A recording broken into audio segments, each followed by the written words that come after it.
show. I'm your host, Matthias Aufiko. Well, logistics is a key component of the country's economy, and one of the key players as far as the country's logistics sector is concerned is the trucking industry. Of course, whether it's from an employee perspective or from an employer's perspective. Well, tonight we look at it from a trade union's perspective. Someone has to represent those who work in that industry. We're joined in studio tonight by Mr. Petersen Kambinda. He's the head of the Namibia Revolutionary Transport Union. Good evening, sir, and welcome. Good evening, Matthias, and good evening to the viewers, and thank you for giving us this platform on this progressive platform. Yeah, no, it's always good to have you here. Yeah. Can you maybe just give us just an overview of how things are going in the industry as far as the wellness and welfare of the members that you represent is concerned?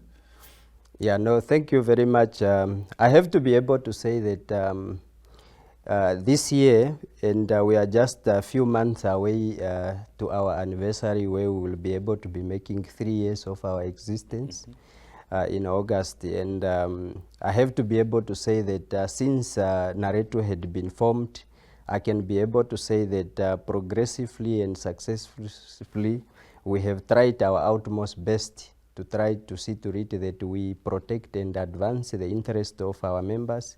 And we have really, I have to be able to say that we have really tried to break the market whereby that our people, as far as we are now concerned, our workers in the transport industry, at least the majority of them, they can be able to say that they have got a voice, which is at least trying to be able to see to it that their welfare, as far as their conditions of employment is concerned, they have got a voice which is there pushing for them. Yeah. Of course, we still hear workers bemoaning the conditions under which they work, not only from a salary perspective, also just from treatment, and really their safety also, especially those who go cross border. How does Nareto come in there to ensure that at least workers are guaranteed when it comes to safety, when it comes to at least dignified salaries and so on? Yeah, no, thank you. The good thing about workers when they belong to the union is that at least they have got at least a voice which can be able to stand up for them as far as when maltreatment had been identified or being practiced into the company. Before Nareto, I can even be able to say that employees, they were not having any say as far as either their conditions of employment is concerned, because an employer will just, you apply for a job, you come there, he just only give you the key for the truck and say that, okay, you are appointed, there is the truck, go drive. The same way he give you that key, that there is no contractual agreement, there is no paperwork, he just only gave you the key. The same way also when they used to be fired, the same again. You can be able to be at the border in Kobabes. This guy, when he see that he don't need you or he don't like you anymore, he again just take a phone call and tell you that, listen, park my truck, somebody else is coming to take my truck. Yeah. Or even you will be able to be driving from South Africa, you come here, and when you arrive at the depot, he just tell you that, no, listen, there is this driver is the one who's taking now the truck, park the truck, and somebody else, this driver is taking the truck. So those are the things which used to be happening, which we can now be able to say that at all companies where Nareto is, those are things of the past. It don't happen that way anymore. And as far as safety is concerned, you will be able to find that employers previously, the truck, a driver is driving from here, maybe going to a very heat country, but then maybe the aircon is not working. The employee have got even, when you just say that, no, can this aircon be fixed? He just tell you that, do you know if I have to fix that aircon, how much it is going to cost me? So drive. If you are feeling hot, open the window. So that is how they used it to be told. And if you want to go drive a truck with an aircon, go and look for a company which will go give you a truck with an aircon. But now, at least now that all the companies where we are recognized or where we are, Those things don't happen anymore because we don't tolerate such type of things. When employees raise issues about their safety, we tell them that your safety, you must never be able to sacrifice your safety for sake of production. So you have got the right. If this person don't want to fix that truck, you can even park that truck and then you tell him that I'm not driving until you fix this. And then those things are happening because even the Labor Act make a provision that an employee can refuse an instruction as long as that instruction, it poses a risk to the employee's safety. Yeah. So what sort of benefits are there on offer for the employees in that industry, for truckers? But yes, if we have to look at it, that from the time which we have come into the industry, some of the things which we have progressively and successfully have changed is that, to start off, number one, employees were not having employment contracts. They just used to be appointed by word of mouth and get fired by word of mouth, of which when we have come in, we make sure that each and every company where we go, employees get employment contract, and even if an employee transgressed, they don't get fired by word of mouth. They get subjected to disciplinary hearing, and then at those disciplinary hearing, provided that they've been found guilty, that is the only time they can leave the company. Two, we have also tried that a lot of our employees have been working for companies 10, 15 years, but these employees got even no pension. So the time when this employee leave, all what they get told is that thank you for the 15 years you have worked for us. They just walk out empty-handed, of which we are now, we had been negotiating pensions for our people. Number three is that if we look into our country, 96% of our population depend on state medical facility.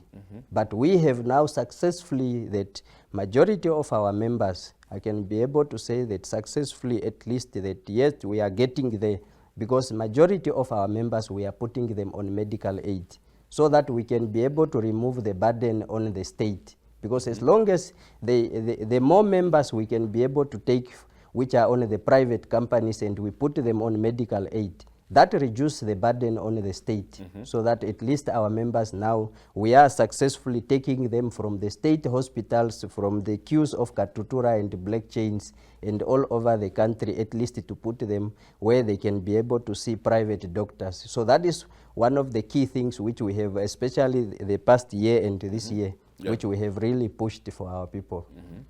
So when you say you take them off the state, is it you compelling employers to provide medical aid, or is it the union?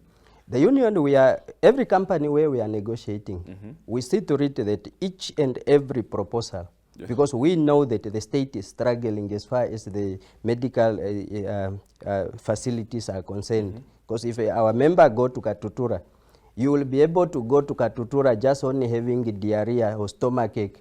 But the time the doctor goes see you, you have got headache again, because you will be able to arrive 4 o'clock in the morning. Only in the afternoon is the doctor is going to see you, maybe 6 o'clock. So what we have realized as an organization, a union, is that no, we need to see to it that each and every proposal which we are going to negotiate, medical aid is one of the key components onto it. And we see to it that the employers are agreeing to them to provide, that they will pay for their employees for them to have medical aid. And what is the response like from the employer side? Yes, the employer is not just like they don't know. Because when you go to a company and go negotiate the company, you go find that their management, they are already having medical aid. It's only our people who don't have medical aid. So it is for that reason we say that if you have seen yourself that it's important to have a medical aid, the same way you are looking at these employees also, that they need also to have also medical aid. What necessitated you to have medical aid is the same reason these people also need also to have medical aid. So that is the angle which we are looking at it, and also even looking at it that our people really they are suffering, because for you even to be able to get, we are not just a union which are there just to push for salaries, because a person to earn the salary needs to be healthy. If you are not healthy, you cannot be able to earn salary. So you need to be healthy. So when you are healthy, you will get your salary. Now, a lot of these employers, they will be able to say, we are a responsible employer, what, all of those fancy words. But if you are a responsible employer, you need to back it up also with your pocket, that the employee which are making for you that money, they need to be able also to be taken well care of. Yeah. So just before we head for a short break, I want us to touch on the issue of legislation that governs this industry. So maybe you just collect your thoughts around it, and we can touch on it after the break. To our viewers, we head for a short break, and we'll be back to continue this conversation. Okay.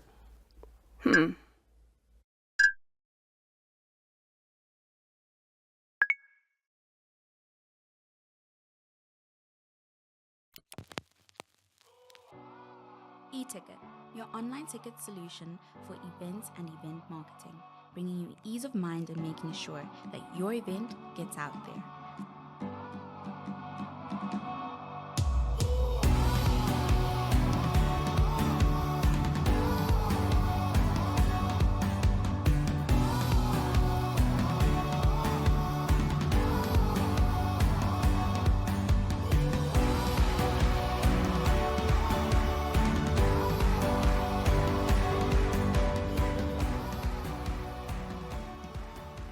For more information, contact events@nmh.com.na.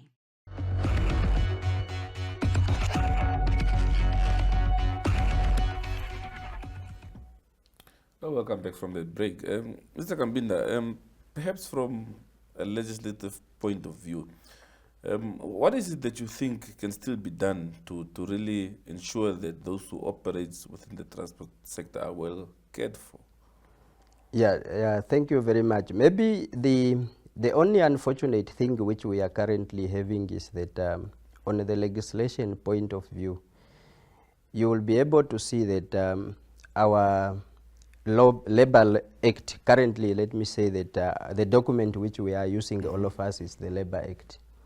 Now, the Labor Act, currently, there are a lot of loopholes into it, and which the employers, they keep on exploiting these labor loopholes into the Labor Act. And some of them is that you will be able to see that our lawmakers took a very good decision to be able to implement what is called alternative dispute resolution, which is the office of the Labor Commissioner. Yeah. And this office, when it was established, or the people who established it, they established it with a very good motive to say that even a person who don't have money, this office is supposed to be able to help the person.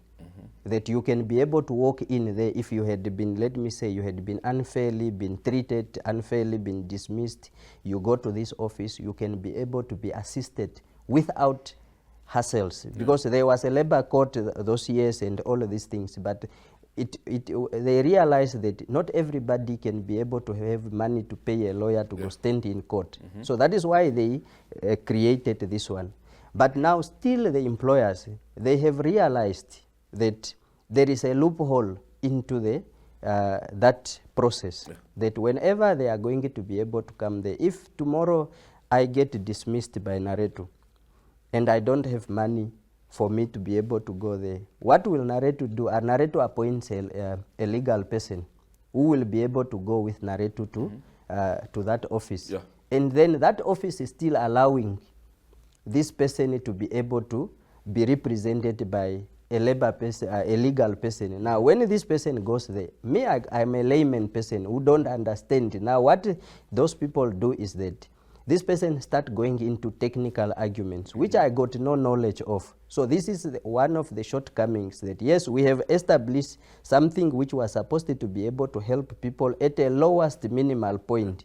But then the same process, the same law, give again the provision to say that an arbitrator or a conciliator can still be able to allow a legal person to come in there. It was just supposed to be said that, no, if you and me, we have got dispute, because the dispute is between you and me.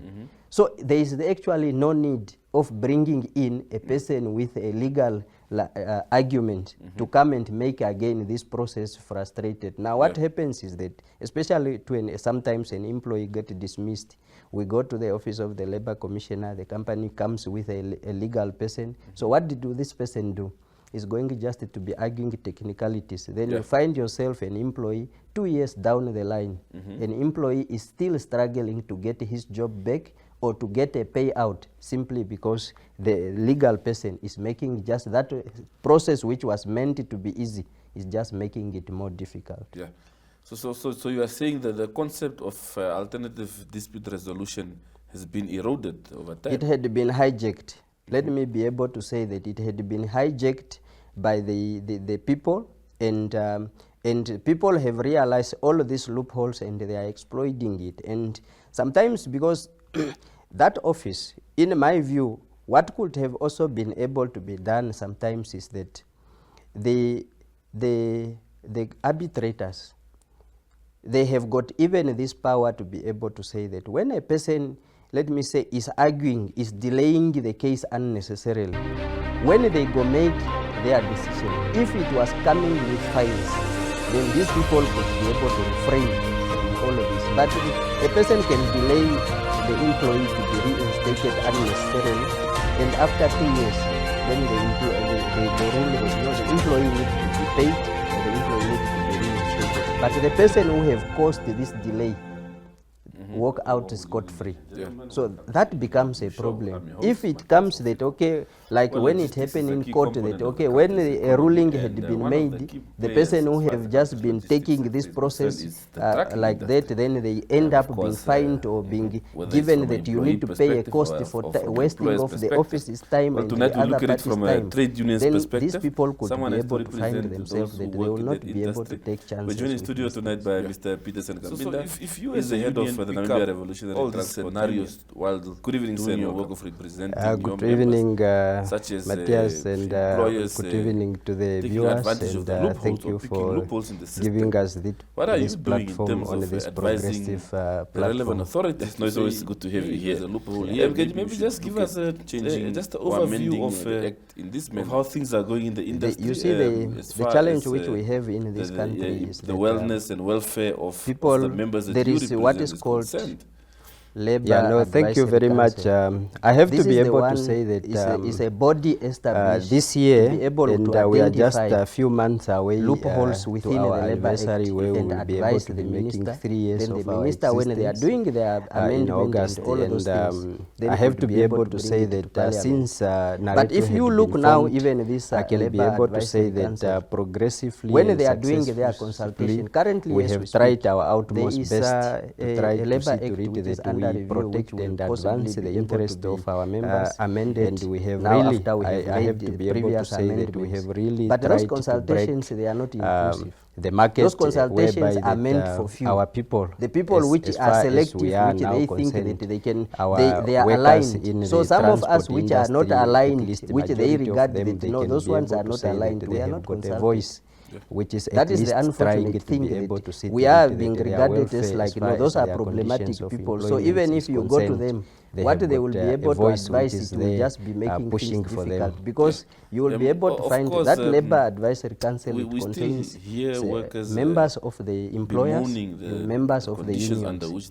But now some of these people will be able to regard it that, no, if we go and maybe consult some of these people and they give us their opinions, these opinions, when we bring it will be able to make even this process possibly difficult. So when even the appointment of those people, if you look at who are those people which have been appointed, always are people which are perceived to be aligned to a certain group. That is the unfortunate thing which we have. Yeah, but no, at the end of thank the you. The good thing about workers when they belong to the union is that at least they have got at least a voice which can be able to stand up for them. If this problem is not a problem of when today, it's not a problem which only is starting now that when Nareto had been formed. It's a problem before which Nareto, I can even be able to say the reason why the Labour Act employees needed to be amended, they were not each and having every any time. say as far as And the reason why this body conditions had of been employment formed is is concerned, to see to because it an that employer all will of the just, shortcomings you which apply we are for a now job, saying that which you are come there, there, We're supposed to identify them, and then we need to be able to close them off. But if we don't close them off, then we the same way he gives you that key that there is no contractual agreement, there is no paperwork. All the issues which are giving problems the same way also when they used to be fired to close them off. And if we don't close them off, then we are not doing our job. At the border in Kobabes, this guy, when he sees that he don't need you or he don't like you anymore, he again just take a phone call and tell you that, listen, pack my truck, somebody else is coming to take my truck. Or even you will be able to be driving from South Africa, you come here, and when you arrive at the depot, he just tell you the truth, there was this driver is the one who's taking now the truck, pack the truck, and somebody else, this driver is taking the truck. So those are the things which used to be happening, which we can now be able to say that at all companies where Nareto is. Those are things of the past. This is an issue currently now. And as far as safety is concerned, you will be able to find that employers previously, because the strikes after the court ruling from here we came together as a very heat country to amend. But then the aircon is not working. People with different employees have got even that issue. When you just say that no, can this aircon be fixed? Because people, you will be able, if I have to together like this, we need to push an agenda. So then that agenda, if you are feeling hot, open maybe you can even suspect. So that is how they maybe were called on the side. If you want to go drive a truck with an aircon, then you find that the people which you are thinking company which will give you a truck up to now that but now at least now that all the companies where we are recognized or where we are, those things now don't have passed a year already. There have not been any movement when employees the side of raise issues about their safety. They are telling them that your safety, some of us we got invited, you must never be able meetings of where we need to discuss issues for sake of labor, and when we so you have got the right. If this person don't want, then the next thing we have been seeing, you can even pack invitations and been sent from there on. I'm not driving until now been excluded, and then those things are happening because even in our to make a provision what is our position. An employee can refuse as far as workers as long as that instruction it poses a risk to the employees. A lot of incidents involving trucks. What sort of benefits are there on offer for months for the employees? What is it that the union is picking up? What is going on? But yes, if we have to look at it, I have to be able to say that yes, the time which we have come into, if you look at the trend and the statistics, some of the things which we 2-3 years ago progressively, you will be able to see that there was actually to start off, number one, which was employees were not having employment contracts. But then if you look at current now, and even if you go on our social media or on our groups, make sure that we have been embarking onto a program employees get employment contract, and even if an employee transgressed, try not fired by word of mouth. They get subjected as of now, as I can recall now, even if you look at plenary hearings, most provided that they've been found guilty, be able to find that even if a truck that had been involved into that accident, if you go down to we have also the cost, tried to be able to see a lot of the truck drivers not the cost have been working for companies. Mostly you will find that either the small car is the one which was trying to overtake. So the time when this employee leaves, all what they get told the times, thank you for the 15 drivers. We had now tried to push that our people, which we are now, we had been negotiating pensions for our truck drivers. They were number 3 is because of what when they were not. If we look into our country, because they were just being pushed, 96% salary. You have to be able to push yourself on state for you to make money. But now that they are having, we have now successfully all these benefits. Majority they are no longer. They rest. I can be able to say that successfully at least enough. Yes, we are getting